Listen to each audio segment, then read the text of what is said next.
البدع والأهواء، أهل البدع العقائدية وأهل البدع السياسية. أنا أقول بيننا وبينكم السلف، بيننا وبينكم الكتب، كان فيقول البدع بيننا وبينكم. بسم الله الرحمن الرحيم. الحمد لله الذي أرسل رسوله بالهدى ودين الحق ليظهره على الدين كله وكفى بالله شهيدا وأشهد أن لا إله إلا الله وحده لا شريك له إقرارا به وتوحيدا وأشهد أن محمدا عبده ورسوله صلى الله عليه وعلى آله وسلم تسليما مزيدا لا نبي بعده. Ikhwani fid din, azzani wa azzakumullah. Sebelum kita lanjutkan bacaan kita terhadap kitab Syarah Al-Wajibat Al-Mutahattimat, kemarin kami sudah menuliskan sebuah faedah yang sangat berharga mengenai keadaan sebagian manusia yang mereka bangga hanya sekedar mengaku-ngaku dirinya ahlus sunnah, sunni, salafi, namun sekedar pengakuan saja. Adapun kalau sekedar pengakuan saja tidaklah mengubah hakikat, karena al-ibrah bil haqa'iq la bimujarradi ad-da'ayat.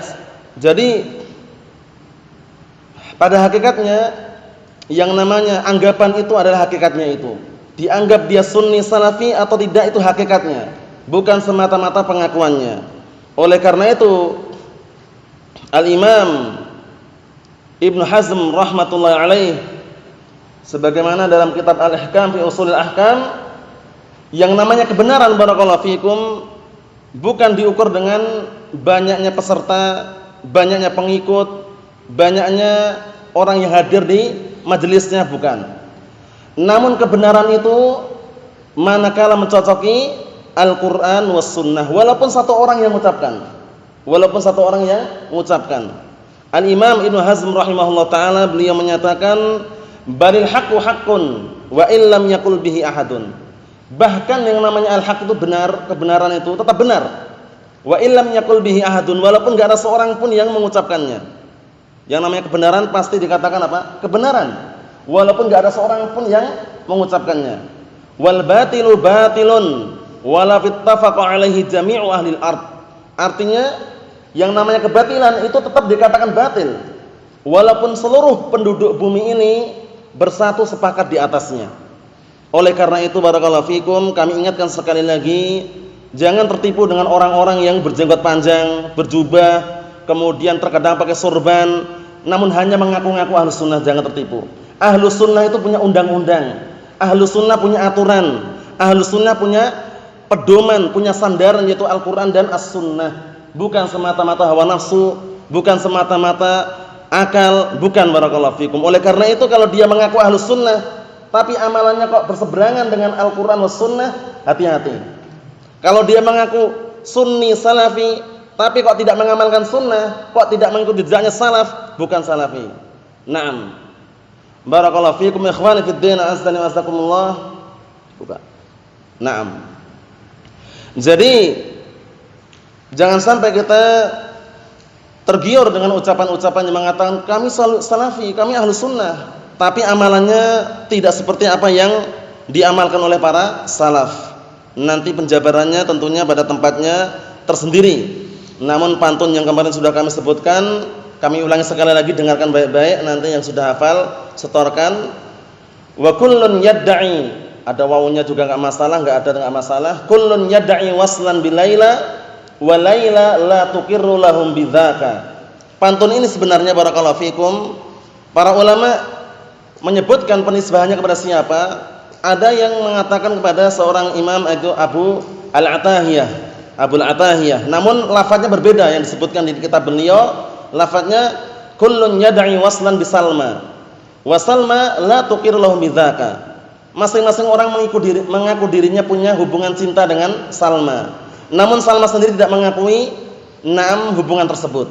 Namun Syekhul Islam Ibnu Taimiyah rahmatullah alaih, beliau juga menukilkan dalam Majmu'ul Fatawa dengan lafaz Laila.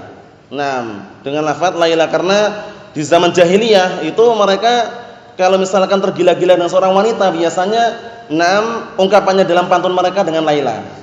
Paham ya? Jadi kullun yad'i waslan bilaila wa laila la tuqirru lahum bidzaka. Setiap orang mengaku dirinya punya hubungan cinta dengan Laila. Tapi Laila enggak mengakui hubungan tersebut, tidak menganggap pengakuan tersebut. Maksudnya setiap orang mengaku dirinya Ahlus Sunnah. Orang Hizbiyun mengaku Ahlus Sunnah. Orang-orang Sururiyun mengaku Ahlus Sunnah. Orang-orang Ikhwan Muslimin mengaku Ahlus Sunnah. Orang-orang barakallahu fikum Jama'atut Tabligh mengaku juga. Paham ya? Orang-orang Sufiyun juga mengaku. Paham ya? Aswaja Ahlus Sunnah wal Jamaah. Ya enggak? Mengaku banyak. Cuman apakah pengakuan itu langsung kita benarkan? Tidak. Dilihat dulu hakikat dan kenyataannya. Karena al-ibrah bil haqa'iq, ini kaidah ya. Karena yang jadikan patokan hakikatnya. Paham ya? Barakallahu fikum. Dia mengaku sunni salafi, Ahlus Sunnah, tapi senang dengan gambar makhluk bernyawa. Nah, dipertanyakan. Karena Ahlus Sunnah kembali kepada As-Sunnah. Paham ya? Salafi kembali kepada jejaknya para salaf. Para salaf tentunya pedomannya Al-Qur'an was Sunnah. Betapa banyak dalil dari As-Sunnah dan juga diperintahkan oleh Al-Qur'an untuk mengikuti As-Sunnah tentang haramnya gambar makhluk bernyawa. Nah, dia mengaku kami Ahlus Sunnah wal Jamaah. Jadi Ahlus Sunnah ini sekarang berada di akhir zaman, harus mengikuti perkembangan zaman. Kita kalau berdakwah tanpa televisi, tanpa video enggak berkembang katanya. Siapa bilang? Rasulullah itu berdakwah pakai apa coba? Rasulullah berdakwah di zaman waktu itu hingga dakwahnya tersebar kemana-mana. Beliau diutus untuk seluruh dunia, barakallahu fikum, tanpa ada maksiat, tanpa ada perkara yang haram. Jadi kalau cuma alasannya tersebarnya dakwah dengan televisi enggak benar. Dengan video gambar makhluk bernyawa enggak benar. Alasannya biar tersebar. Kalau seandainya mau tersebar jangan dengan kemaksiatan. Rasulullah tidak pernah menyarankan, bahkan Rasulullah mengharamkan gambar makhluk bernyawa. Yang menggambar kena laknat, yang menyebarkan ikut andil melestarikan budaya haram tersebut. Paham ya? Jadi jangan sampai kita, buktinya Syekh Shalih Fauzan muncul dalam televisi, buktinya Syekh Fulan muncul dalam televisi, buktinya Syekh Fulan membolehkan. Syekh Fulan itu dalil atau bukan? Dalil bukan kira-kira? Syekh Fulan dalil bukan? Bukan. Dalil itu Al-Qur'an was Sunnah. Oleh karena itu para ulama Ahlus Sunnah ketika ditanya apa hukumnya televisi, apa hukumnya gambar makhluk nyawa, mereka mengatakan haram. Tapi Syekh Fulan kan bolehkan. Syekh Fulan itu dalil atau bukan? Dalil itu Al-Qur'an was Sunnah. Qala Allah, qala Rasul, seperti itu. Seharusnya orang yang qawi, yang jujur, yang benar, yang kuat seperti itu. Bukan salah Syekh Fulan. Kalau antum dalilnya itu nanti antum juga bisa dibantah oleh Sufiyah. Orang Sufiyah itu mengingatkan rokok haram, siapa bilang? Syekh Fulan membolehkan kok. Mau apa sekarang kira-kira? Kalau dalil Syekh Fulan banyak yang bolehkan seperti itu. Musik itu haram, siapa bilang? Ibnu Hazm bolehkan? Nah, kadang gitu kan. Jadi dalil itu bukan kepada Syekh Fulan dan Syekh Alan, tapi Al-Qur'an was Sunnah. Bagaimana Al-Qur'an menyarankan, bagaimana As-Sunnah menerapkan dan juga menjabarkan. Seperti itu. Nah, qala Allah, qala Rasul. Dalil mana pengharamannya? Qala Allah, qala Rasul. Seperti itu. Nah, jangan sampai kita punya pemikiran atau berlandaskan atau muncul di benak kita bahwasannya munculnya Syekh Fulan atau Syekh Alan dalam televisi itu menunjukkan pembolehan gambar makhluk bernyawa. Jangan. Karena ahlu bid'ah wa dhalal hizbiyun, mereka menampilkan fatwa-fatwa para ulama yang mengharamkan, tapi yang ditampilkan yang membolehkannya, yang globalnya. Jadi fatwa Syekh Ibnu Utsaimin ada yang masih global, fatwa Syekh Shalih Fauzan ada yang masih global. Tapi kenapa fatwa-fatwa mereka yang mengharamkan enggak dinukilkan? Karena enggak cocok dengan hawa nafsunya. Jadi yang mereka nukilkan itu yang mencocoki hawa nafsunya, yang kira-kira membolehkan saja. Yang haram kok malah enggak diperbolehkan padahal sesuai dengan dalil. Paham maksudnya ya? Na'am barakallahu fikum, seperti itu. Coba bayangkan, ijtihadnya para sahabat aja kalau keliru, para ulama ninggalkan enggak kira-kira? Ninggalkan.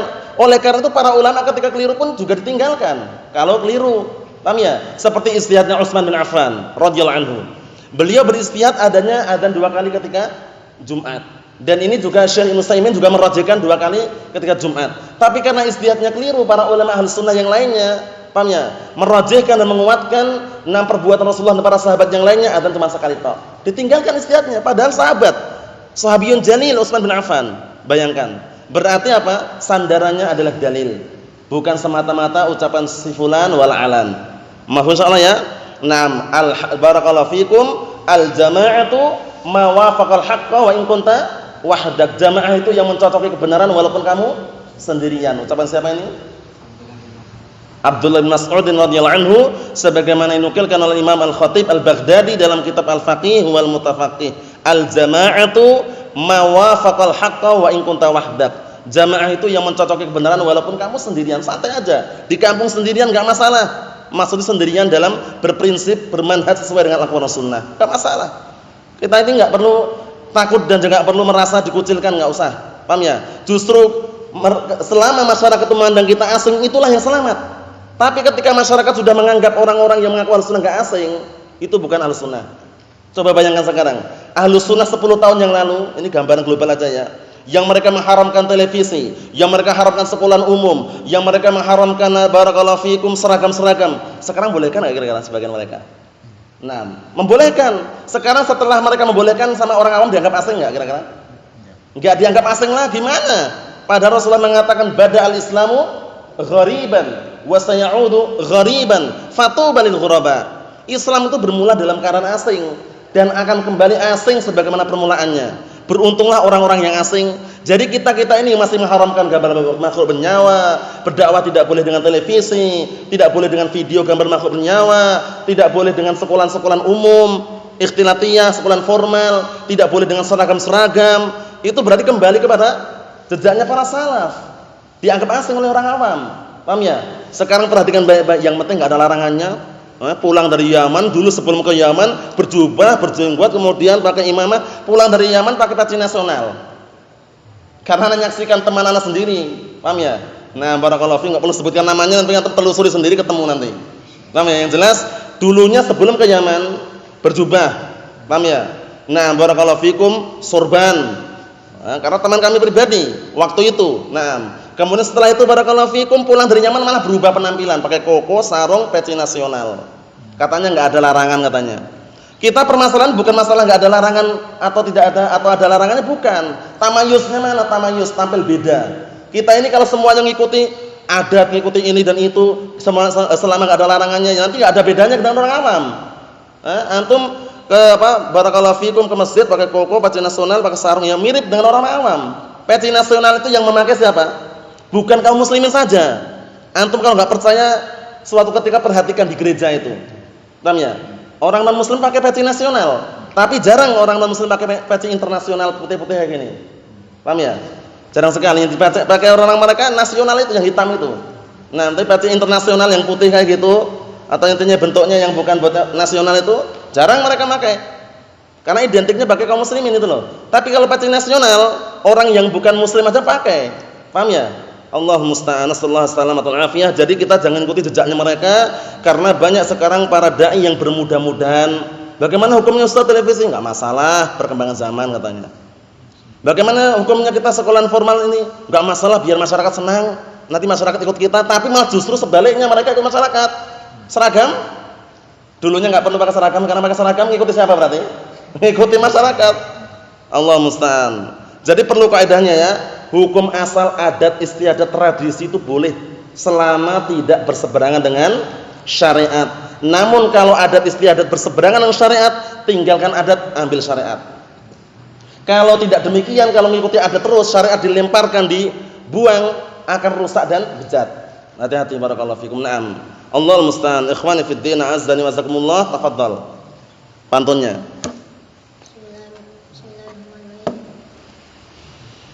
يدعي وصلا بالليلة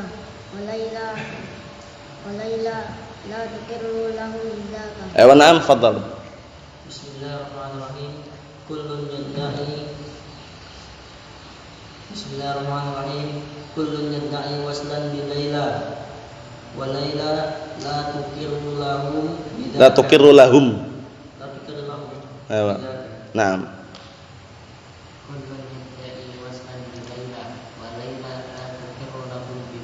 Ayo na'am.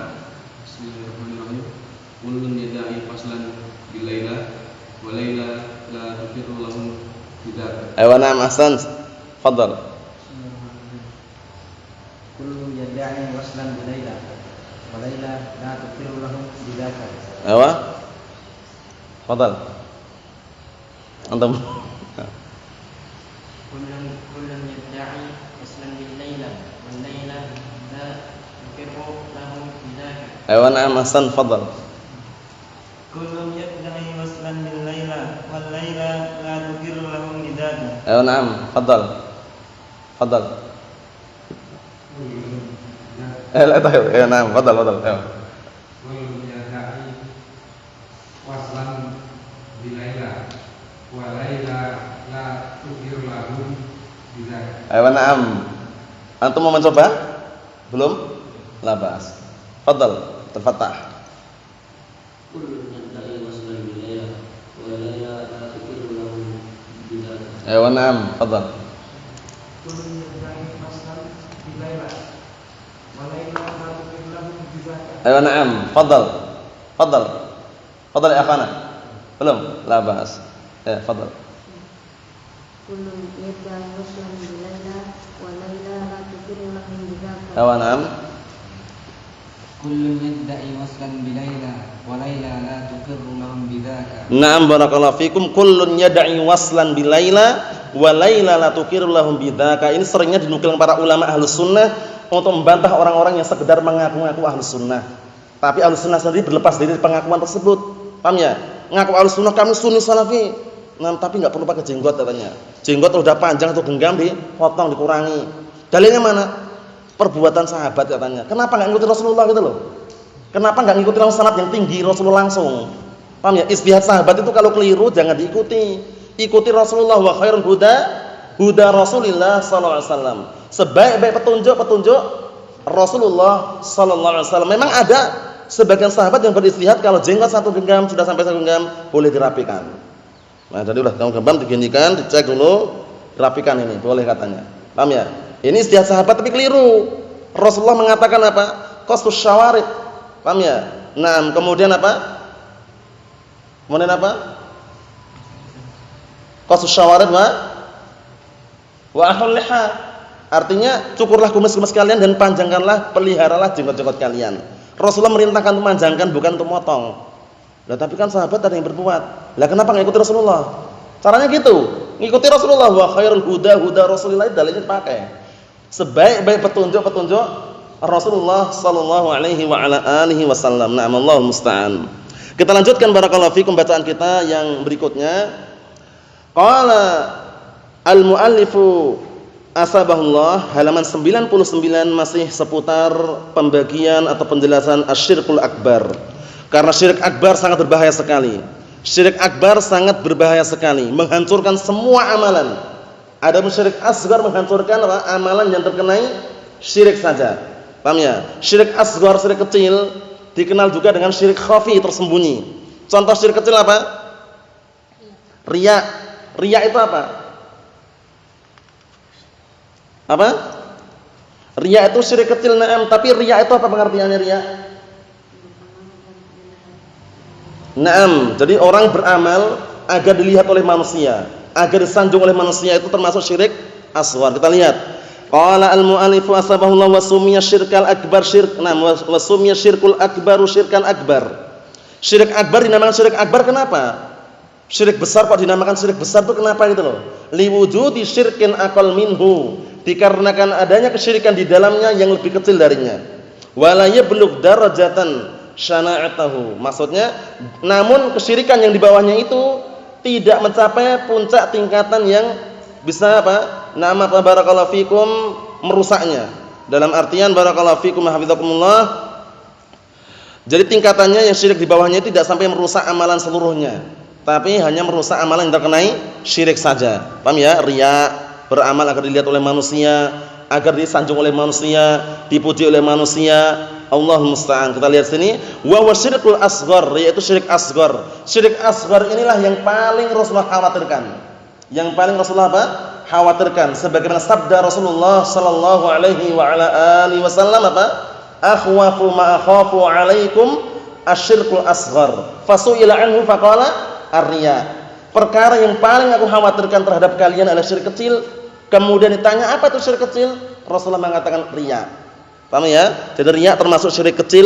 Naam, jangan sampai kita memiliki naam barakallahu fikum niatan-niatan yang mengandung unsur riya tersebut. Nah, mencari ilmu ya lillah. Paham ya?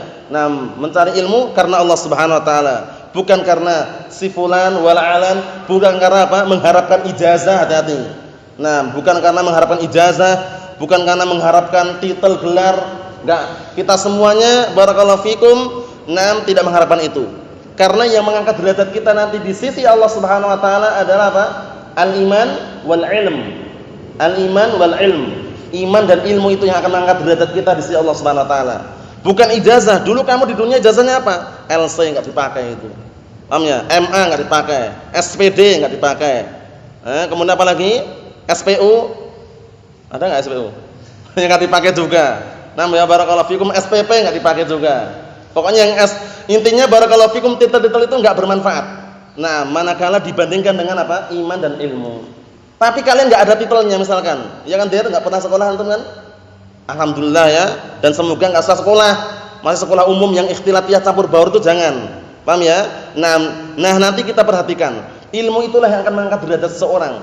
Nah, coba bayangkan seorang Imam A'mash, Sulaiman bin Mihran,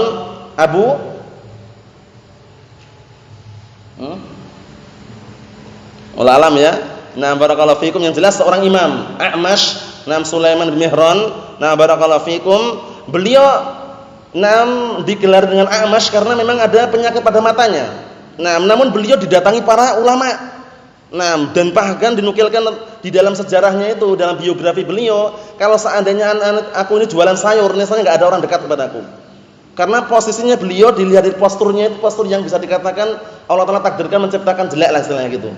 Tapi karena ilmunya bayangkan, orang-orang ahli hadis datang kepada beliau bayangkan. Nah, barakallahu fikum. Kemudian juga ada sebagian para ulama yang lainnya karena ilmunya dia sering ngeludah ke arah kalau enggak kanan kiri gitu ya. Tapi karena orang-orang mencari ilmu dia demi apa mendapatkan ilmu walaupun keludahan enggak masalah gitu loh. Paham ya? Karena ilmunya tadi itu yang mengangkat derajatnya. Menunjukkan bahwasanya memang perlu diperhatikan. Terkadang juga ada yang digelari dengan al-a'raj, ya enggak? Kemudian digelari dengan apa lagi? Nah, barakallahu fikum, ad-dharir. Itu semuanya para ulama ahli sunnah. Dalam artian mereka ulama hadis. Nah, namun apa yang mengangkat derajat mereka itu sebenarnya ilmu. Paham ya? Jadi walaupun misalkan barakallahu fikum wa hafizakumullah ada orang yang punya cacat ini, cacat itu, selama dia masih bisa menempuh mencari ilmu itu bagus sekali. Karena bukan menjadi alasan untuk menghindar dari ilmu. Na'am barakallahu fikum. Jadi perlu diperhatikan, apalagi kita semuanya diberikan kesehatan dan juga postur yang na'am barakallahu fikum disyukuri. Yang jelas barakallahu fikum wa hafizakumullah, jangan sampai cacat yang ada pada tubuh kita kemudian kita mampu untuk menggunakan mencari ilmu sebagai bahan alasan untuk tidak mau mencari ilmu. Jangan sampai barakallahu fikum. Na'am. Kita lihat di sini barakallahu fikum. Wa aidan li'annahu akbar dhanbin wa a'dhamu ismin usiyallahu bihi. Dikarenakan syirik akbar itu adalah dosa yang paling besar. Yang Allah Subhanahu wa taala dimaksiati dengannya. Jadi ingat-ingat, dosa yang paling besar di antara dosa-dosa besar adalah apa? Syirik akbar. Sebagaimana sabda Rasulullah sallallahu alaihi wasallam suatu ketika beliau bertanya, ingin mengkabarkan kepada segenap para sahabat, ala ukhbirukum bi akbaril kabair? Kalian mau tidak aku kabarkan dosa-dosa besar yang paling besar? Akhirnya mereka mengatakan, qalu bala ya Rasulullah. Tentu wahai Rasulullah. Rasulullah akhirnya mengatakan al-isyraku billah. Berbuat kesyirikan, mensekutukan Allah Subhanahu wa taala, dosa besar yang paling besar. Dan itu kedzaliman yang paling besar. Karena asyirk itu adalah az-zulm. Kesyirikan adalah apa? Kezaliman. Sebagaimana sudah kami lewati berkali-kali dalilnya yang menunjukkan bahwasanya kesyirikan itu adalah kezaliman, yaitu surat Al-Luqman itu. Surat Luqman, apa? Surat Luqman panjang itu. Apa? Ucapannya siapa itu? Ucapannya siapa itu? Nasihatnya siapa? Luqman al-Hakim kepada anaknya. Wa id qala Luqmanu libnihi wa huwa ya'idhuhu ya bunayya la tusyrik billah inna syirka la dzulmun 'adzim. Inna syirka la dzulmun 'adzim. Ketika Luqman al-Hakim menasihati, berkata kepada anaknya dalam keadaan menasihati, wahai anakku, jangan engkau berbuat kesyirikan kepada Allah Subhanahu wa taala, karena kesungguhnya kesyirikan itu adalah kedzaliman yang paling besar. Kedzaliman yang paling besar. Karena kedzaliman itu terbagi menjadi berapa, Ahmad? 3 apa itu? Zalim kepada Allah. Naam. Zalim kepada diri sendiri. Naam. Zalim kepada orang lain. 3. Jadi kedzaliman terbagi menjadi 3. Dzulmul 'abdi li nafsihi, dzalimnya seorang hamba kepada dirinya. dzulmul 'abdi li ghairihi, zalimnya seorang hamba kepada orang lain, dzulmul 'abdi li rabbih. Zalimnya seorang hamba kepada Rabbnya. Yang paling parah yang mana? Abu Muhammad. Abu Muhammad yang satunya. Yang mana? Naam, zalimnya hamba kepada Allah Subhanahu wa taala. Zalimnya hamba kepada Allah Subhanahu wa taala bentuknya apa, Abu Muhammad?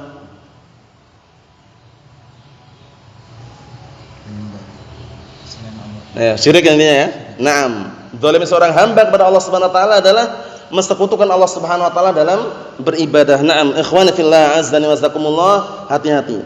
Wa kaifa la yakunu kadzalik? Bagaimana tidak menjadi seperti itu? Wa huwa yaqtadi taswiyatallahil azim, al-khaliq al-karim, alladhi awjada al-makhluqati minal adami wa ghadaha bin ni'ami. Perhatikan baik-baik ini. Bagaimana tidak menjadi seperti itu? Dalam artian bagaimana dosa syirik kok tidak dikatakan dosa yang besar, syirik akbar tersebut?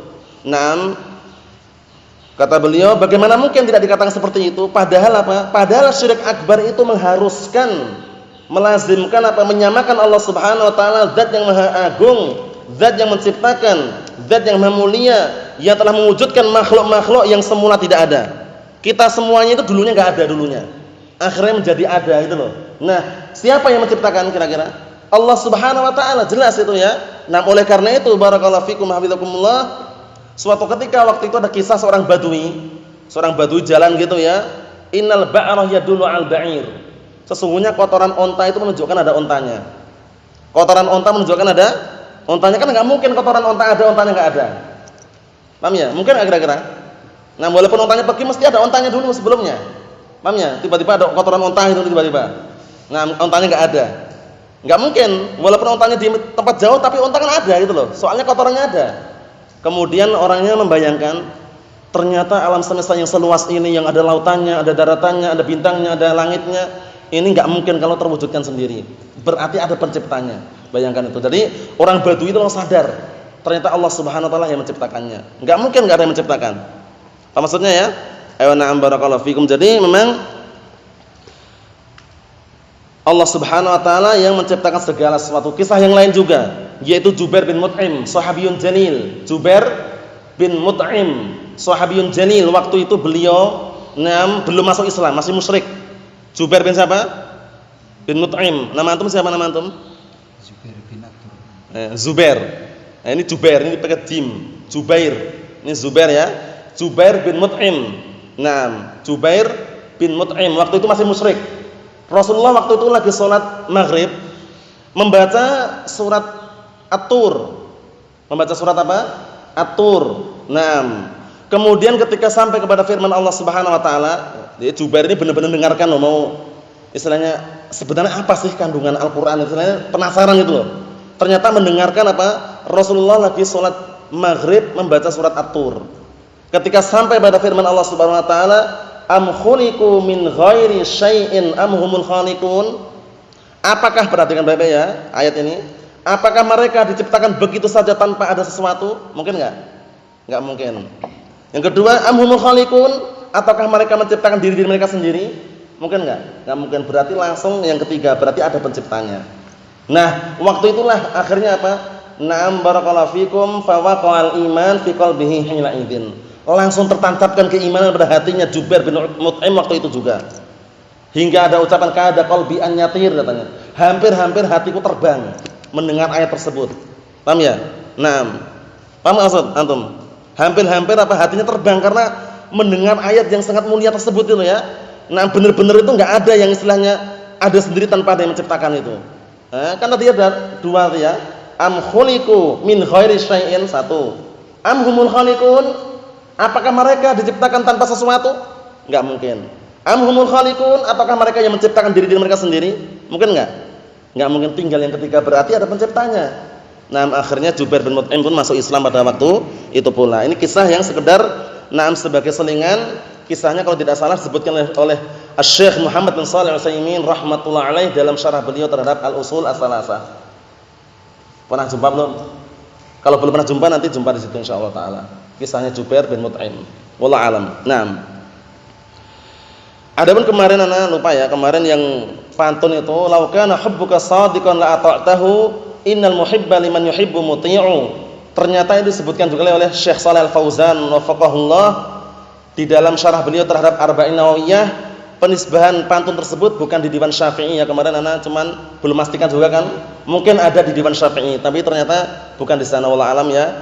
Nah, dinisbahkan kepada Imam Abdullah ibnu Mubarak, Abdullah ibnu Al-Mubarak. Nah, barakallahu fikum, Imam Ahlus Sunnah. Naam.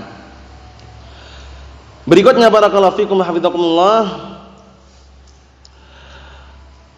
Aujadal makhluqati minal adami wa ghadaha bin ni'ami, yaitu zat yang telah mewujudkan makhluk-makhluk yang semula tidak ada dan yang memberikan makan kepada makhluk tersebut. Nah, memberikan apa? Makanan kepada makhluk tersebut bin ni'ami, dengan nikmat-nikmat. Wa kullu syai'in muhtajun ilaih bi makhluqin muhtajin dha'ifin faqirin ajizin la yamliku li nafsihi fadlan an ghairihi naf'an wala darra. Perhatikan baik-baik ini. Naam, itu zat yang mewujudkan makhluk-makhluk yang semula tidak ada, kemudian memberikan makanan kepada makhluk tersebut dengan nikmat-nikmat. Jadi nikmat semuanya datangnya dari Allah Subhanahu wa taala. Dalilnya mana? Apa? Apa? Mana? Dalilnya mana bahwasanya nikmat itu walaupun sedikit datang dari Allah Subhanahu wa taala? Apa? Wa ma bikum min ni'matin faminallah. Naam. Wa ma bikum min ni'matin faminallah. Allah Taala berfirman, "Wa ma bikum min ni'matin faminallah." Dan apa-apa yang ada pada kalian berupa kenikmatan itu datang dari Allah Subhanahu wa taala, bukan dari yang lainnya. Paham ya? Jadi semuanya harus kita syukuri, barakallahu fikum. Semakin kita bersyukur, semakin Allah Taala menambahkan kenikmatan. Kalau enggak percaya, buktikan sendiri. Semakin bersyukur dengan nikmatan, semakin ditambah. Paham ya? Tapi kalau kurang terus, enggak akan apa? Cukup. Paham ya? Orang itu kenapa kok enggak cukup? Karena kurang terus. Coba kalau dia merasa cukup dengan yang ada, cukup. Benar enggak ini? Nah, kalau dia merasa cukup dengan yang ada, cukup enggak? Cukup. Tapi kenapa orang itu dikatakan kurang? Karena kurang terus. Paham ya? Enggak merasa cukup. Allahumma musta'an. Kita lihat di sini. Naam, yaitu wa kullu syai'in, segala sesuatu muhtajin ilaih, yang butuh kepadanya. Barakallahu fikum, atau butuh kepada makhluk. Nah, kepada makhluk yang butuh, yang lemah, yang fakir, yang ajiz, yang lemah juga, yang tidak memiliki untuk dirinya. Nah, dalam artian tidak memiliki sesuatu untuk dirinya, tidak memiliki manfaat, tidak pula memiliki bahaya. Nah, fadlan an ghairihi, terlebih-lebih lagi untuk yang lainnya. Untuk dirinya sendiri aja nggak bisa menepis. Misalkan ada nyamuk, barakallahu fikum, nyamuk. Nah, nyamuk misalkan datang, terkadang kita nggak bisa menepis. Lewat belakang kita susah sudah. Padahal apa? Padahal nyamuk kan berbahaya, istilahnya membahayakan kita gitu loh. Yang untuk sendiri, untuk diri kita sendiri aja, untuk menolak bahaya nggak bisa sempurnakan, apalagi untuk orang lain itu loh. Paham ya? Coba lalat sekarang, barakallahu fikum, lalat. Kadang kita punya makanan, diambil lalat. Kita mau merebut dari lalat, susah. Padahal makhluk yang kecil istilahnya ya. Nah, barakallahu fikum, disebutkan juga kisah waktu itu. Nah, di daerah India kalau tidak salah itu ada penyembah berhala. Nah, wallahu alam ya, kalau tidak salah di daerah India ya. Penyembah berhala, kemudian berhalanya itu diagung-agungkan. Akhirnya setiap hari itu orangnya memberikan sesajen dengan susu, makanan, minuman dan semisalnya itu, intinya disitulah. Nah, tapi setiap kali itu habis makanannya itu. Orang menyangka yang makan itu berhalanya itu. Tapi ternyata suatu ketika diintai. Tahu diintai enggak? Enggak tahu. Apa intai itu? Ya diintip ya. Diintip atau dilihat secara diam-diam, ternyata selama ini yang minum susunya, yang makan makanan itu anjing. Paham ya? Akhirnya anjing setelah makan puas, dia anjing langsung naik ke berhala itu, berhalanya dikencingi. Menunjukkan apa? Menunjukkan bahwasanya berhala itu sendiri tidak bisa bergerak, tidak bisa menolong dirinya sendiri, kok diibadahi gitu loh. Akhirnya orang itu mulai sadar. Paham ya? Menunjukkan bahwasanya semua itu asli bisikan syaitan yang terkutuk, barakallahu fikum wa hafizakumullah. Nah, ini manusia, bukan berhala, manusia. Manusia yang hidup aja tidak bisa apa? Tidak bisa menolak bahaya yang menimpa dirinya sendiri, tidak pula mendatangkan manfaat setelah dirinya sendiri, apalagi memberikan manfaat orang lain. Fa subhanallah wa ta'ala amma yusyrikun. Maksud ya Allah Subhanahu wa taala wa na'am, zat yang maha agung terhadap apa yang mereka sekutukan. Jadi sangat disayangkan sekali orang-orang yang mensekutukan Allah Subhanahu wa taala. Na'am. Dikit lagi, walidzalika, oleh karena itu, la yaghfirullahu liman laqiyahu bihadz syirki abadan. Oleh karena itu Allah Subhanahu wa taala tidak mengampuni orang yang berjumpa kepada Allah Subhanahu wa taala dengan syirik ini. Syirik apa tadi? Syirik akbar. Nah, syirik akbar syirik besar, tidak akan diampuni. Namun kalau dia sebelum meninggal taubat diampuni enggak? Sebelum meninggal dia taubat diampuni enggak? Diampuni. Ini bagi orang yang belum taubat sebelum meninggalnya. Karena kalau sebelum meninggal dia sempat taubat diampuni. Innallaha yaghfirudz dzunuba jami'an. Allah Taala berfirman, "Qul ya ibadiyalladzina asrafu ala anfusihim la taqnatu min rahmatillah, innallaha yaghfirudz dzunuba jami'an." Katakanlah kepada hamba-hambaku yang mereka melampaui batas terhadap diri mereka. La taqnatu min rahmatillah, jangan merasa putus asa dengan rahmat Allah Taala.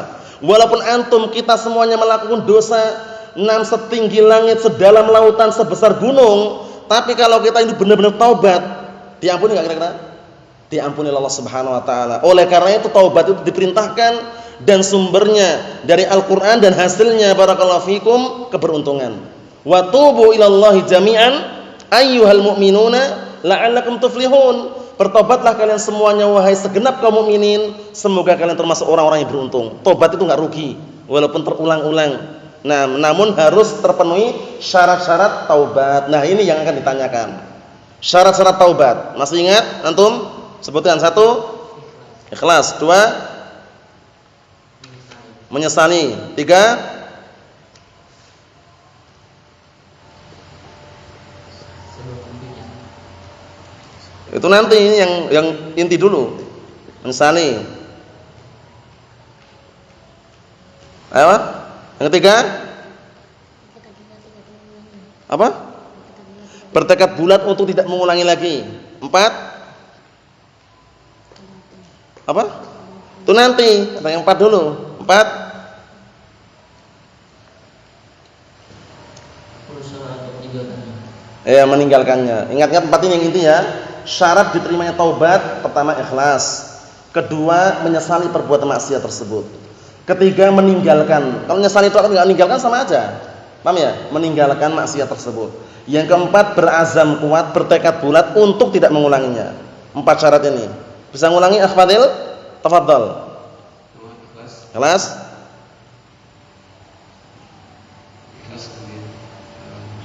Tidak mengulangi. Berazam kuat untuk tidak mengulangi. Meninggalkan. Menyesal nggak kira-kira? Menyesali, paham ya? 4 ini ya. Nah, 4 ini syarat taubat, diterimanya taubat. Ada tambahan syarat 2 apa itu?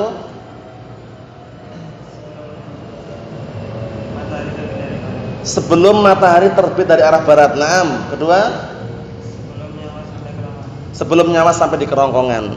Paham ya? Itu syarat-syarat diterimanya taubat. Bisa dilihat di dalam muqaddimah awal-awal Riyadhus Shalihin itu. Dalam bab taubah itu ya. Nah, mengenai syarat-syarat taubat, karena taubat itu macam-macam bentuknya. Ada taubat seorang hamba kepada Allah Taala, ada taubatnya seorang hamba ketika dia berdosa atau melakukan kesalahan kepada orang lain. Itu di sana bisa dilihat secara globalnya. Naam, wa tahbitu bihi jami'al a'mal, dan menghancurkan seluruh amalan-amalan. Bayangkan ini, menghancurkan semua amalan. Dalilnya mana Akh Abdul Fattah? Kalau syirik akbar menghancurkan semua amalan.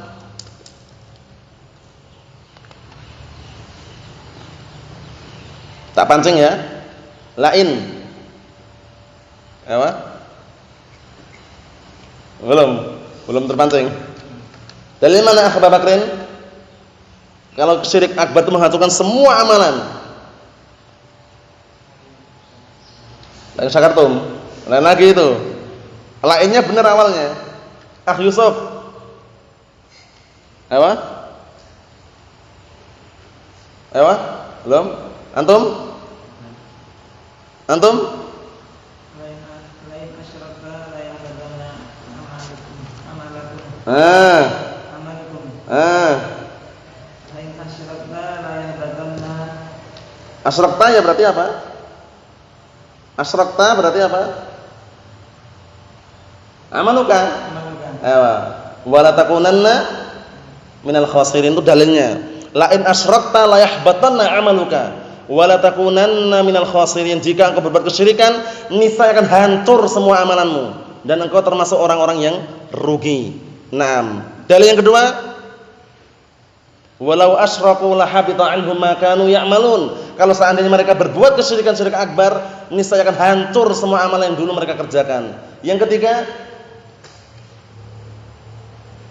wa qadimna ila ma 'amilu min 'amalin faja'alnahu haba'an mansura. Dan kami sandarkan, kami tumpukan amalan-amalan yang dulu mereka kerjakan di dunia yang dicampuri dengan syirik akbar tadi, kemudian amalannya itu kami jadikan seperti apa? Debu yang berterbangan. Maksudnya apa sih debu yang berterbangan? Antum tahu enggak kalau misalkan ada cahaya matahari masuk ke dalam ruangan, terkadang sinarnya itu ada semacam debu-debu itu. Nah, antum pegang ini enggak bisa. Itu nanti yang akan kita baca nanti ya. Jadi dipermisalkan seperti itu. Jadi debu yang berterbangan itu yang kadang sinar matahari masuk ke lubang-lubang kayak gitu. Nah, kadang ada cahaya itu kan, ada semacam debu-debu kecil itu kan. Nah, itu. Kayak gitu permisalannya. Benar-benar enggak ada nilainya sama sekali. Antum pegang gini enggak bisa, enggak dapat itu loh. Nah, itu permisalannya amalan yang terkotori syirik akbar. Naam. Li'anna al-'amala la yakunu shalihan maqbulan hatta yastami'a fihi syartan. Dikarenakan amalan tidak akan menjadi saleh, tidak akan menjadi baik dan diterima kecuali apabila atau sampai padanya terkumpul dua syarat. Apa dua syaratnya? Ikhlas, mutaba'ah. Dua syarat diterimanya apa?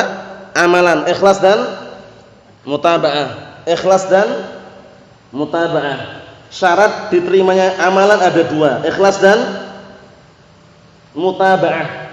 Ikhlas itu mengharapkan wajah Allah, mutaba'ah itu mengikuti Rasulullah SAW.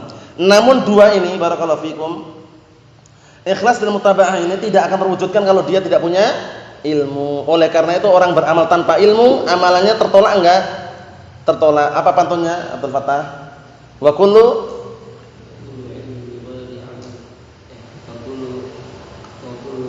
kullu man. Ingat enggak? Ewa? Naam. Wa kullu man bi ghairi ilmin ya'malu a'maluhu mardudatun la tuqbalu. Setiap orang yang beramal tanpa ilmu, maka amalannya tertolak, tidak diterima. Oleh karena itu, dua syarat tersebut jangan sampai tertiadakan atau tidak ada pada diri kita ketika beramal. Wa huma al-ikhlas wal al-munafil syirki, yaitu dua-duanya. Yang pertama adalah ikhlas yang apa barakallahu fikum meniadakan kesyirikan, yang kedua al-mutaba'ah al-munafiyah lididdiha, yang kedua adalah mutaba'ah yang meniadakan lawan daripada mutaba'ah yaitu bid'ah. Nasallallahu as-salamata wal afiyah. Yang jelas jangan sampai terlupakan dua syarat diterimanya sebuah amalan. Apa tadi? Ikhlas dan mutaba'ah. Karena ikhlas dan mutaba'ah itu akan terwujudkan kalau orangnya memiliki apa? Ilmu. Na'am barakallahu fikum. Nasallahu as-salamata wal afiyah. Subhanakallah bihamdik asyhadu an la ilaha illa anta astaghfiruka wa atubu ilaika. Walhamdulillahirabbil alamin.